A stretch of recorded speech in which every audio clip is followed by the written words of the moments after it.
Did I? I don't know what's happening. One of their guys messaged me to say, like, let's go easy on this. Anybody not have their test already? Needs it? Are we taking another? Are we taking another test? I mean, not that I know of. Let's see here. I can make one that's on hold. Kate? You'll make a test? I think that's on hold. Amber? Hand that back to Kate. I think that's everybody. There you go. All right. So there's the Top Hat code. Now, I'm going to start. Well, let me. Wait, I thought you said don't put it in. I was joking. You have the worst jokes ever. Okay, not like that, but like it don't seem like a joke. Sarcasm. There you go. Same difference, right? No. It is actually the Top Hat code for reals. Too quick. All right, let me begin with a word of prayer. Here we go. I'm going to try.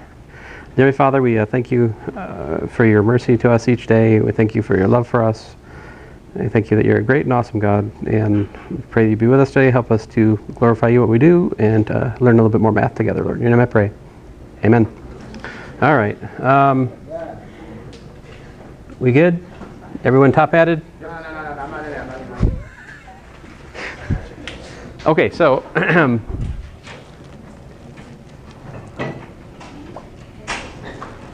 going to play around with the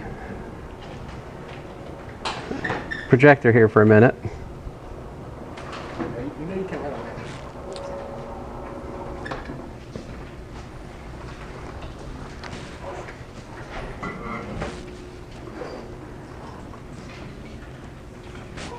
Well, oh, you got it?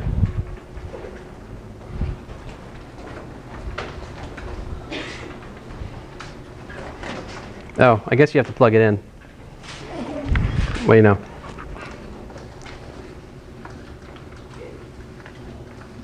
All right, so this is Desmos.com.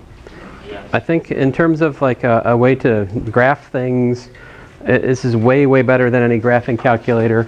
In your other courses, if you want to visualize like a formula or something, this is a really, really good way to do it. It also has features like you can share with friends and stuff like that. It's a very modern website. And it's also pretty and efficient, and nice. And you know, the other really cool thing about this is we can, so like here's the reciprocal graph, for example, right? See that? Reciprocal graph. What happens if you take the reciprocal graph and you say add a constant. So I can add slider, and then that does, so the reciprocal, the one with the slider is black, and see if we add a positive number, it shifts it up. If we add a negative number, it shifts it down, right, like that. And then you can do other things like, oh, I don't know, replace x with x plus a, add another slider, and then I can move my graph. When a is positive, it moves it to the left. When a is negative, it moves it to the right. And you can make them both move at once if you want. I don't know why you want to do that, but there you go. I have my ways. So there you go. I'm changing both the A and the C sliders at once, which is looking at various combinations of horizontal and vertical shifts of the reciprocal graph. Exciting, yes? So, yeah, there. So there you go. If you want to make a mathematical screensaver, there you go. Although it's kind of bad because the grid in the background is going to burn into your screen, right? No. No? Okay. Unless you got an Android. She's got an Android. What's wrong with Android? Let's see here. The quality. The quality? Just, I don't know. Just the word Android just don't fit right. I feel the same way about MindTap. Like Cengage has got this product called MindTap. I'm like, who wants to use something called MindTap? It sounds like some kind of transhumanism or something. I don't know. You guys know about the transhumanism? What's that? Should give great detail. You know, like switching out body parts for Android parts and such. Oh yeah. You know, upgrading your memory with a chip, that kind of thing. I might need to try that out. I'll tell you what, though, that could be a problem for me as a math instructor. What if at some point in the future they like install a drive in your head and like to learn college algebra, they're just like, here, have a chip, and they just, and then you know it. You guys, Easy every time. yeah, you've seen The Matrix, right? It's like, this was in movies 20 years ago, right? Holy cow, The Matrix was 20 years ago. That was before you guys were born, wasn't it? Nah, I was 20. Some of you? Yeah. I saw that in the theater not knowing what it was. And like by the end of the movie I was like, whoa. You don't understand like how radically different that movie was than anything else before it. Like if you look at action movies before The Matrix versus afterwards, it's just totally game changing. But anyway. And then it got weird. But anyway, okay, so graphing. Let's see here. The up at the top, see we've got x. You got that cube there. See it? I'll graph it. Here's the cubic. Notice that I've replaced x with x plus b, and it moves it left or right. Right? Now, if I take that b and instead of putting it inside the formula, I put it outside. Right? If I add the b, what happens? Rather than shifting by b, then what happens is it goes up and down, right? So there's a big difference between adding a constant to a formula versus replacing the formula with from x to say x plus b. Now, all of these things made you guys a sheet. So this is a summary of all the transformations. So you need to take, they're all shuffled together here. Oh, you think it was a test? No, it's not a test. Just this is this sheet for you guys. So take one and pass it back. All right.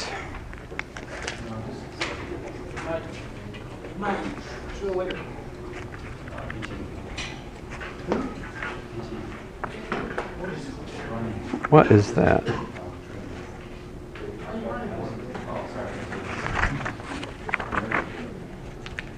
One for you. One for you. One for you.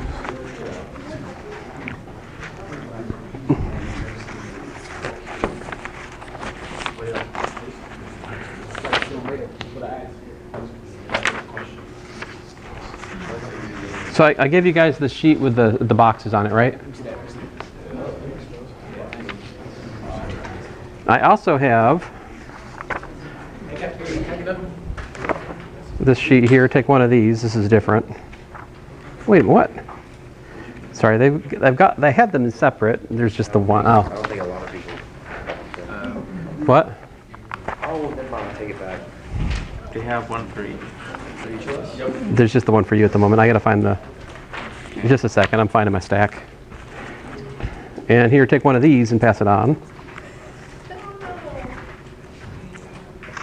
I should have printed these in a different color. That would have been smarter. Take one of those.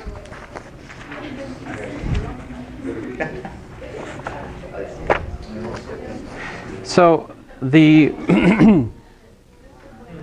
the first sheet, which is coming to you. I assume these are all the same? Yeah. Okay, yeah. Oh, yeah. Go ahead. Go ahead. This is different. Take one of those. These were all unmixed at the start of today, and now they're all intertwangled. Yeah. So anyway, I just wanted to mention this Desmos to you guys because it is a useful thing to check answers, and if you're confused about something and you want a second opinion, it's a really good thing to look at, you know. So there's that. of course, you do not have a computer on the exam, right? You need to do things by hand, and that's what we're going to spend the rest of the class on. So this sheet, you should have this sheet with the transformations at the top, and then I have all 7 of the big standard examples, right? Quadratic, cubic, reciprocal, volcano, square root, cube root, absolute value, right? You guys, everybody got one of these? You personally do not. How'd you not get one? She went that way and that way. A little bit of revenge. Discriminating. Let's see here. Oh, I see. Wasn't just you either, huh? I didn't know this class was so cliquish. Let's see here. There we go. What's this, high school? It's the mean girls up here. Is that what I'm hearing? Yeah. Okay. All right. I was homeschooled, so I don't really understand these things, you know. I'm forever, you know, socially awkward and unable to talk to people, unfortunately. So, being homeschooled and all. Let's see here. That's a joke. That was sarcasm, to be clear. Sarcasm. Where? All right, I will eventually find the sheet I'm looking for. Right. So, you need to find, I hope everyone has one of these sheets, right? We're going to fill these out now, all right? Yay. And so here we go. Example 1. So what I'm going to do is I'm going to make 4 graphs, and I'm just going to walk through the steps. All right, so example 1, we're supposed to graph an absolute value. Now, I will warn you, I'm going to have to make a couple corrections to the sheet. And we'll get to it when we get to it. Like there's an error in example 2, and there's an error in example 5, which I'll fix when we get to it. All right, so here, example 1, minus the absolute value of x plus 3.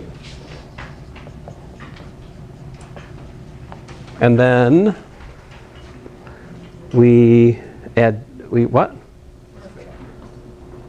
What?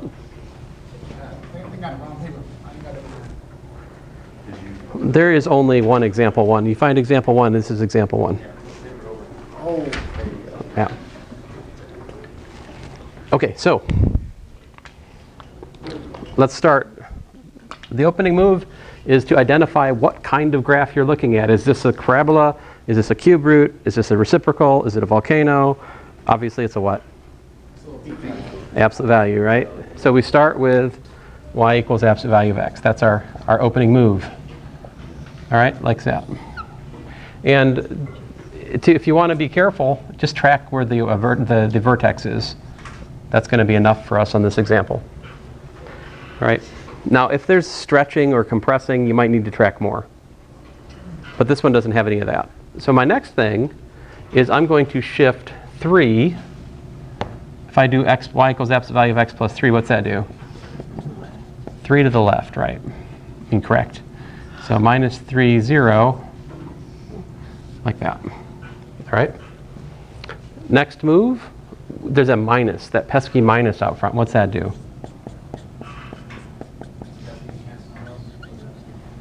That it turns it upside down, right? It flips it over the x-axis. So the vertex stays put where it was, but now it's opening down. All right.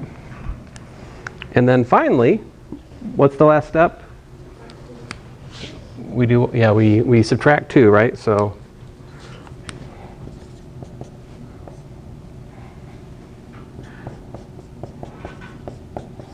we take that, we shift 2 down, minus 3, minus 2, and basically that. This is graphing by transformations. So you start with the standard example, and then just basically move it around and reflect it as needed to get to where you want to go. Yes, sir? I think I missed this previously. So in the absolute value quantity when it says x plus 3, does it translate to the left because it's kind of understood as if you're kind of solving it, and if you were trying to solve it, it would become x equals minus 3? And is that why it shifts to the left? You can look at it that way.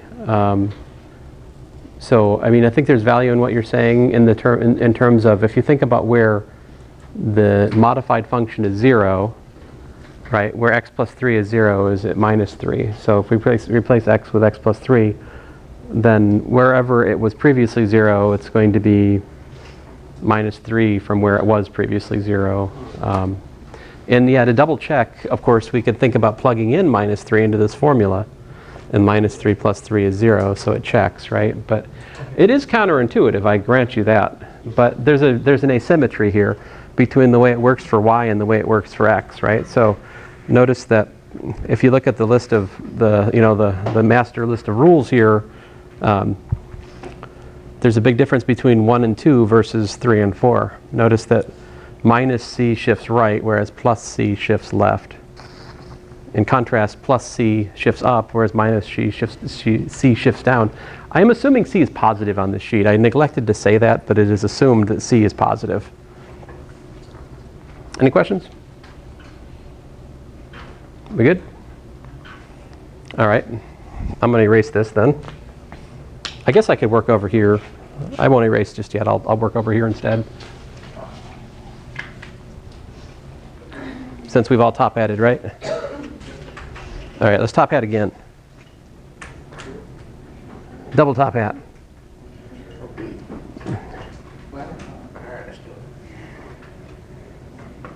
$40.55. So I'm top hatting a second time since we're doing an activity today. So just to give you kind of double attendance credit since we're doing these exercises here.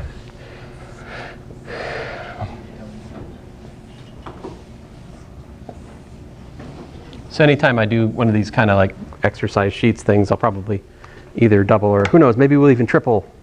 We'll do triple top hat today if I remember. Okay, so here we go. Example 2. And again, I need to change the instructions here a little bit.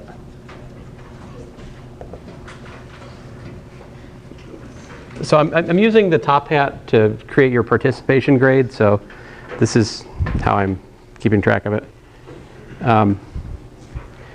And I'm sorry if you're not in class, that won't count against you, but it will keep you from getting the most awesome possible participation grade, I suppose. That is true. I guess I should say that. But I'm sorry, if you don't come to class, then you don't get the most awesome possible participation grade, even if you had to go to, like, a wedding of someone in another state. I'm sorry, but, we make choices. And so, if you want to choose to go suffer at a wedding rather than to get more awesome participation points, well, that's your business. Although if I had a math class to take to get out of going to a wedding, I would jump on that train. I don't know. Do you guys like going to weddings? You do? Depends on the family. For sure. Are there males here who like going to weddings? You like to go? Is that a genuine opinion, or are you saying that because there's girls here? Was it? Is it really? Do you like weddings? Okay. You like the food and the festivities. All right. Well, you guys behave better than I do. All right. Okay, so I'm going to have to modify the order of operations here a bit because steps 2 and 3 don't quite make sense in this example. As I have them on the paper, you just cross out 2 and 3. They're not right. Okay. Step 1 is fine. We start with, what is this? This is a square root, right? So we start out with square root. Okay, square root. And I'm just going to track where the starting point is. All right, and then there's different ways we could go here. I think what I'm going to do is just go next move. I'm going to do y equals square root of minus x because that's something that's useful for you to see. What does that do? What's going on here? This is a reflect across y-axis move. We're replacing x with minus x. Okay, so it makes it go the other way. Yeah, like this. All right. Now, so at this point, maybe it helps to, I call it pre-processing. I don't know. Like, look at this formula a little bit different. This is really the square root of minus parentheses x minus 9, right?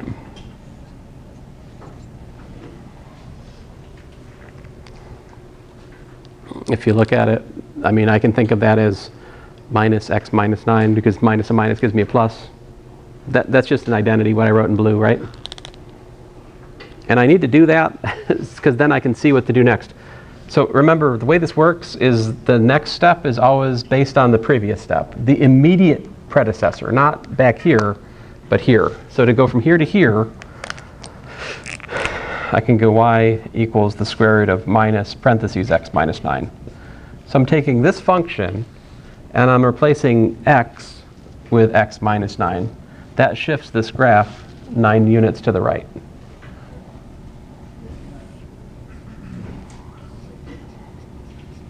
So I shift right 9.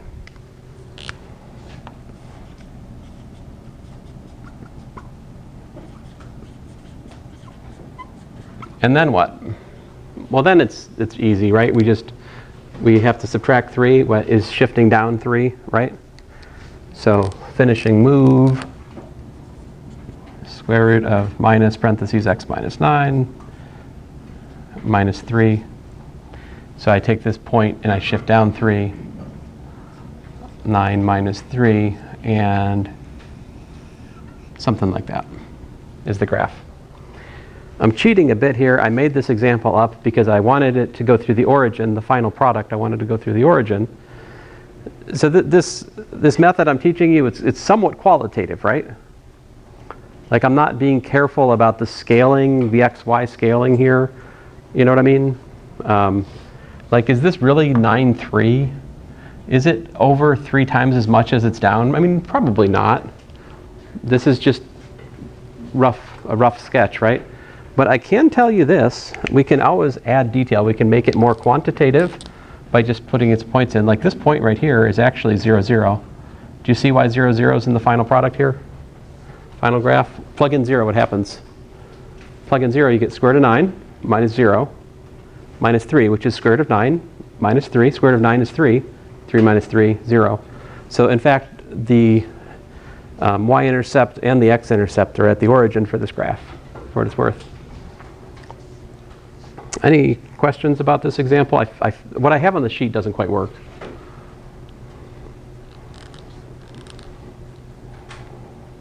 Something every other class has asked about. Everyone is done with the second top hat? Okay, enough of that. Let me put this silly thing away. What would the difference be if instead we looked at y equals minus the square root of x? What's the difference between y equals square root of minus x versus minus the square root of x? These are really, yeah. Reflecting different axes, right? So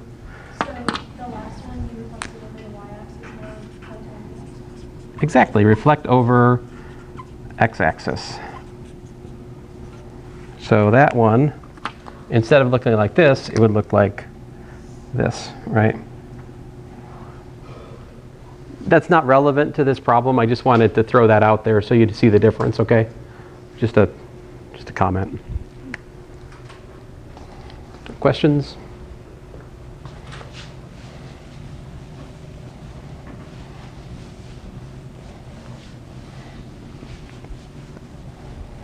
Let's look at example 3. And so this one's a little different, isn't it? This one's got, what's the basic graph underlying this one? What's the standard example we're going to start with? The reciprocal graph, right? So my starting thing to do is I'm going to rewrite this as 3 minus 1 over x minus 2. That's going to be a better way to look at that for me. All right.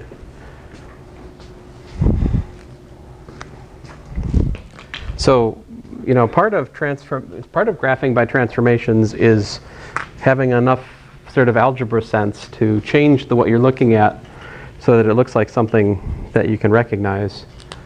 You know, this is a small but important step to really make progress here.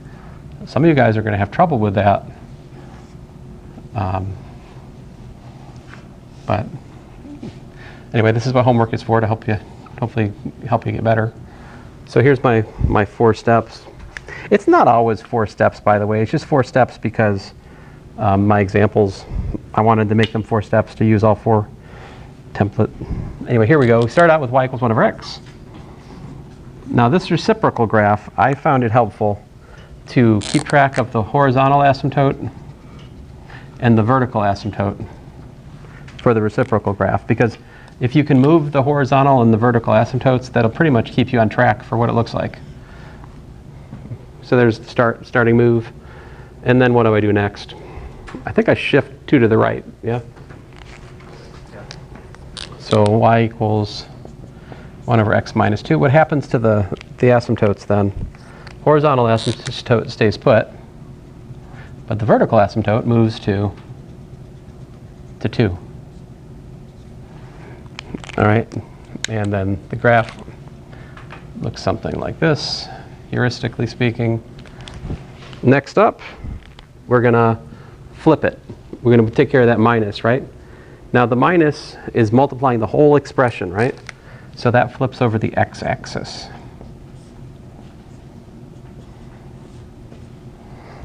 So when we flip over the x-axis, what happens to the so again, we always think about the immediate predecessor, not the start.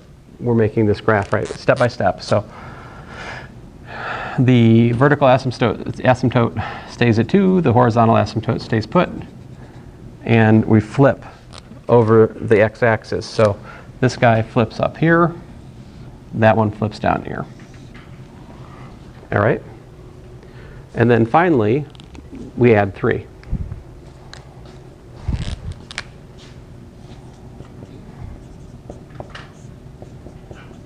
And so that one is going to move the horizontal asymptote up 3 units.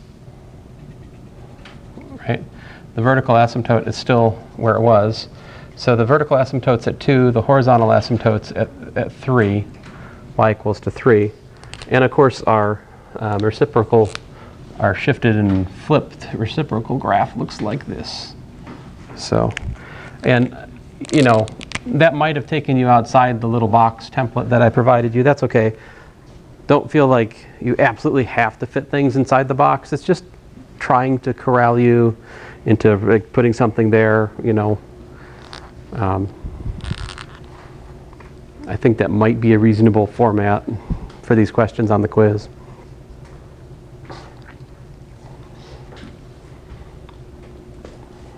Now, question, is this like really how you want to implement? What's the real way this method's implemented is not all this, right? This is like training wheels for a bike, so to speak. Really, eventually you want to get to the point where you can kind of think through all of this stuff in your head and just write this down immediately from the formula. Now, maybe that's too much. Maybe it's too many steps, right? But if you have less steps, if you have like 3 steps, it becomes plausible that you could just make the graph by thinking through the steps in your head and just shifting the standard graph, right? Certainly with 2 steps, we can do it without like a lot of this thinking. So like, this is example, not on your sheet.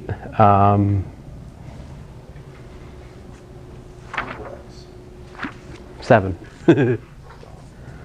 So if I have, you know, y equals, you know, 1 over x squared plus 3, I should be able to make that graph directly, because the thing is, I know what the volcano graph looks like in my mind because I've got it memorized, right? The volcano graph, it has a horizontal asymptote of, you know, if you still need to look at it, it's right here, right? I do give you guys a formula sheet, so I guess you could just put this on your formula sheet and look at it, literally look at it, right? Oh man, that takes all the fun out of it. But you're just shifting that up 3, so it just shifts the horizontal asymptote up 3. Yeah? And so graph is this. I don't think you need steps for something like that. If it's just like 1 or maybe 2 steps removed from one of the standard examples, you'd really like to be able to just conceptually think through that in your head. But I'm drawing these steps out to try to nurture your intuition, let's say, build up your intuition for this stuff. Yep. Sorry, I'm still a little confused. Go for it. Explaining why it flips over the asymptote versus the y, or the horizontal asymptote versus the vertical asymptote, and versus like example 2 versus example 3. Example 2. I mean, example 1 versus example 2 and 3, I should say. But there was no vertical asymptote or horizontal asymptote in example 1. We did the absolute value one where it shifted, flipped downwards, Yeah. and this one's flipping to the left. I'm not sure I understand the question yet. I mean, if you're asking about why did the horizontal asymptote stay put, when we're flipping over the x-axis, right? When you're flipping over the x-axis, anything on the x-axis stays put. Oh, so we're going over the x-axis. Over the x-axis from here to here, yeah. So, because like we're multiplying the whole formula by minus, that flips over the x-axis. I thought we gone over the y. See over here, notice that the minus is inside. We're replacing x with minus x. That's over the y-axis. Multiplying the whole formula on the outside by minus flips over the x-axis. So it will always be this thing. This is like, in terms of the transformation list, this is like 5 versus 6, okay? If you look at number 5 and 6. X-axis is when we multiply the minus on the outside of the formula. The y-axis is when we replace x with minus x in the formula. The y-axis flip is more of a substitution, let's say. Yeah. Example 4. Sorry, was there another question before you already, okay, cool.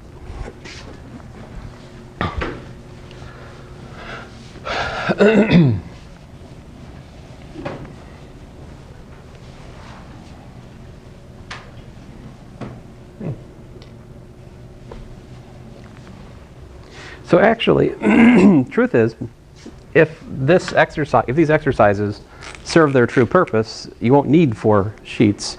You won't need 4 templates to do it when we get to the test, because you'll be able to just make a simple graph by shifting your basic examples or flipping them over and such. So maybe next time we'll do a few simpler examples to kind of follow up on this. These examples 1 through 6 I'd say are a little bit difficult. This one's not too bad. Y equals 2 times x minus 3 squared. I will say this one is really better if you have graph paper. Anytime you have like a stretching, not having tick marks, it's kind of a little bit, well, sketchy. Not ideal, but we'll make do. And this is only 3 steps, so you don't need all 4 in this one. All right, I'll do my best. So we're going to have to track. So what's the basic graph here? It is the y equals x squared, right? So what I'm going to do is I'm going to track 3 points this time. I'm going to track 0, 0, 1, 1, and minus 1, 1. Okay? So my first thing is to just shift 3 units to the right.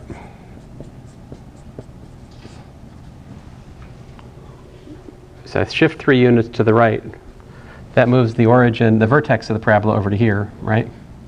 And those 3 points just kind of track with it, right? So these points are what? 3, 0, 4, 1, and 2, 1, right? So all I did was I added 3 to the x component of each coordinate, right? Like plus 3 on minus 1 gives me 2. Plus 3 on 0 gives me 3. Plus 3 on 1 gives me 4. That's why I got the 2, 1, the 4, 1, the 3, 0. Just think about literally moving these points over 3 units to the right. Okay? And then the rest of the graph, of course, moves with them. I'm just paying special attention to these 3 points to sort of anchor my thinking. Yep. Can you just think about moving the vertex? You could, but then, and that was okay for the previous example, but that multiplication by 2, you can't really see that at the vertex. See, like the next move here is multiply by 2, And if you look at the vertex, nothing happens. See? Like, okay, so multiply the y component of this by 2, it's still at 3, 0, okay? In contrast, though, this means we multiply the y component by 2. So 2 times 1, 2, right? 2 times 1, 2. So it you know,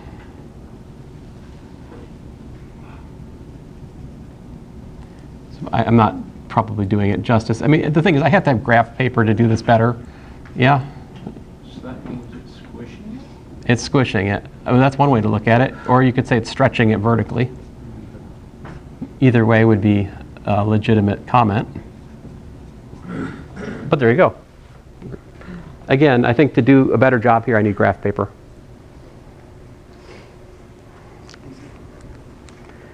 So there's that one. Example 5, I need to make a correction because as it stands, the algebra is wrong.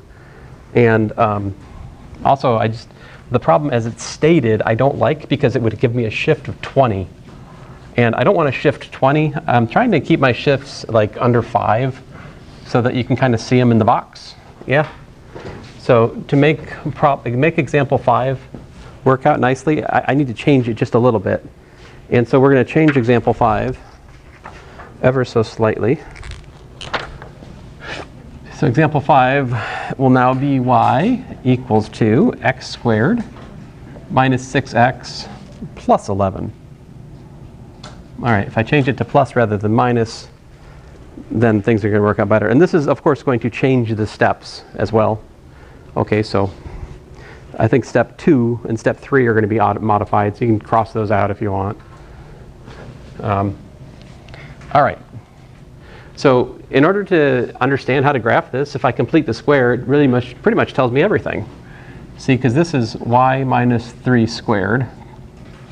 Then I have to subtract 9, add 11. So that's y minus 3 squared. Y minus 3, what's wrong with me? Good grief. Too many college algebras in one day. X minus 3, right? X. I put a y there, dummy. Me, not you. X minus 3 quantity squared plus 2. There you go. So that final formula is very nice. It's very nice in terms of graphing, right? Because if you want, I can sort of, give up on my format, right? I can give up on my format if you don't mind for a second, and I'll use color coding just to illustrate what's going on here. So this is y equals x squared, and then I shift 3 units to the right.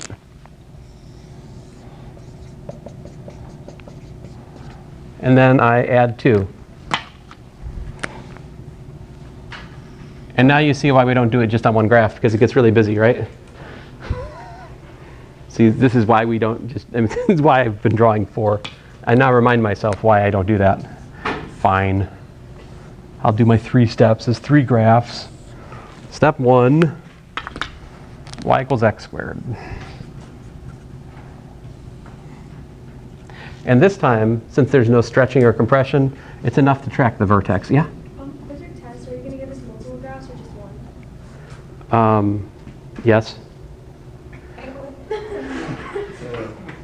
So, I mean, it depends. I want you to understand these things. I'll have to think of what the right question is to ask you.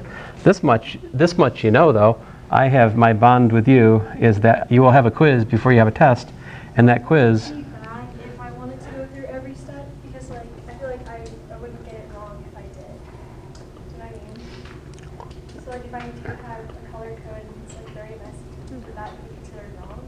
Simply using points off of that? I would like for the final answer to be like on a separate graph that I could see easily. Okay. But if that's how you want to do your scratch work, that should be okay. Yeah. So you're saying you prefer the color-coded all on one thing. Yeah. There are reasons. I get it. But you see, you understand also why I'm separating it so people can understand what I'm doing, right?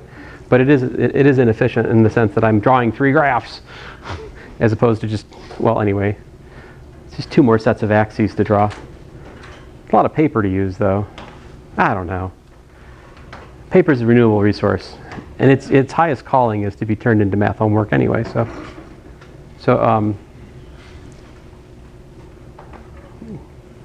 there's that, and then we do add 2, right?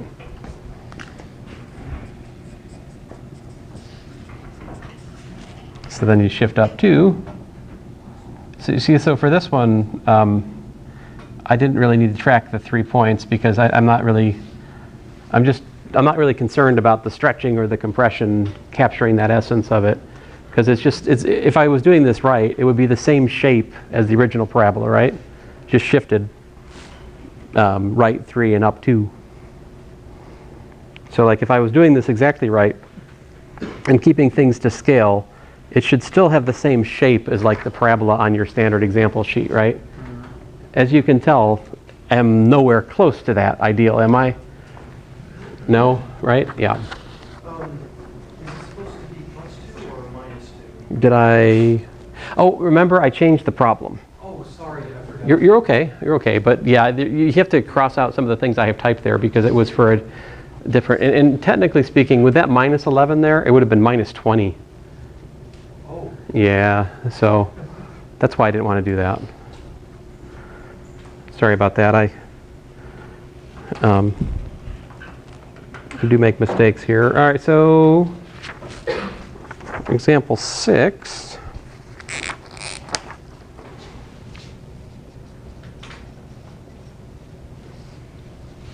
Here we've got y equals to 1 plus the absolute value of 2x minus 3.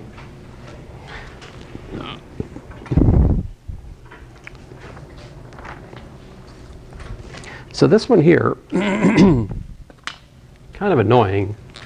That 2x inside there, I mean, how you want to deal with it?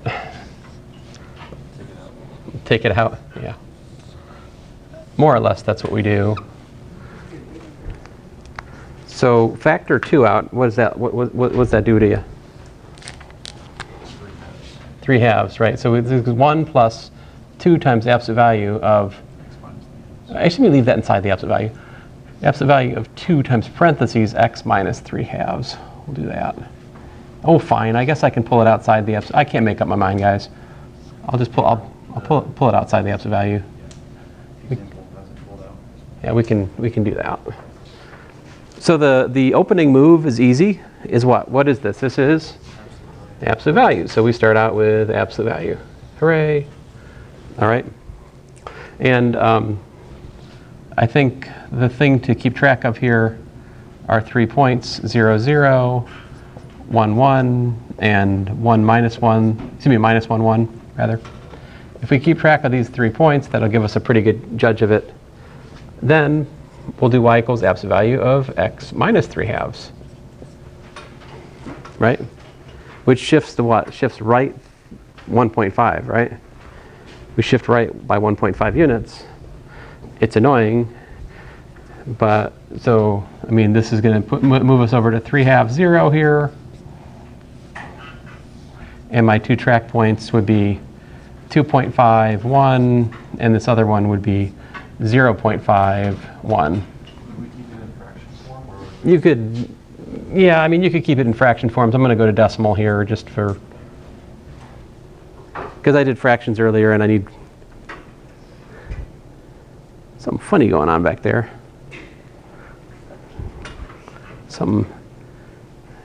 Do we need to share that note with the whole class? Sorry.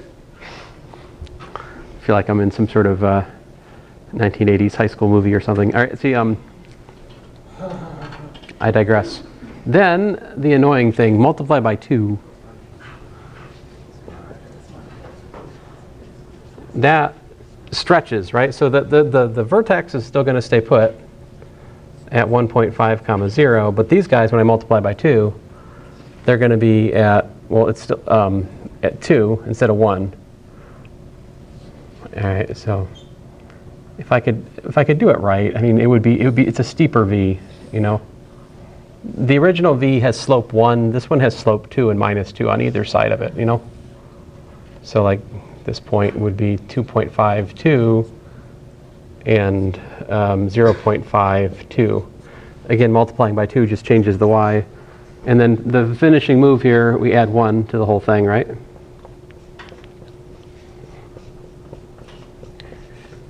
Shifts it up 1, right? So our v is at 1.5 comma 1. And the other two reference points would be at 2.5 comma 3 and 0.5 comma 3.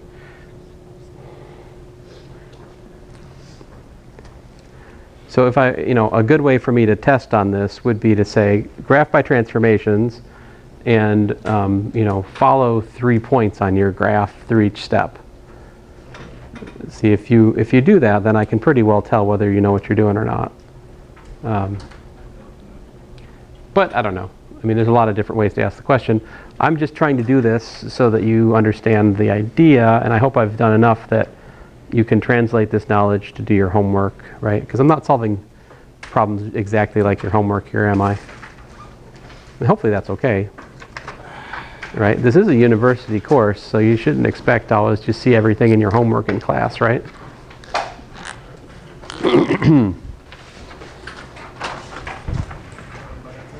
Are we out of time? Oh man.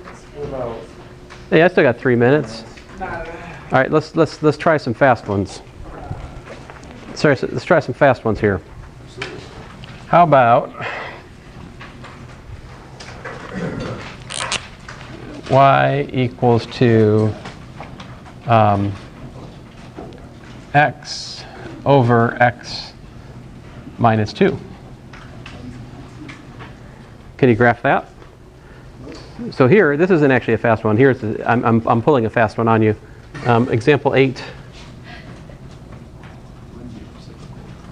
I'm slipping you a mathematical Mickey. Let's see here. So here's what I do. Add 0. I added 0. See that? And the reason I did that is because now I can look at that as x minus 2 over x minus 2 plus 2 over x minus 2.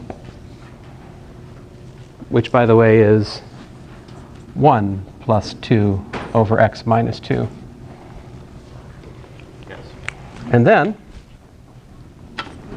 I can think about it, right? I'm going to do the messy everything on top of each other way, right? So like, it's the reciprocal graph, right? I shift it 2 to the right, right? And then I stretch it out by 2, which doesn't really do anything in this kind of graphing. So this would be like y equals 2 over x minus 2, right? And then what happens? Shift up 1, right? So shift up 1. Answer.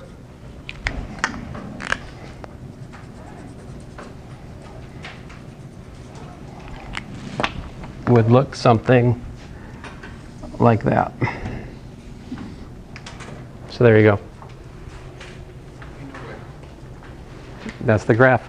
And of course, if you wanted to do better, you could just plug in some points, right? Like, where does this cross the y-axis? That's how I drew it. Is it true though? I think you're right.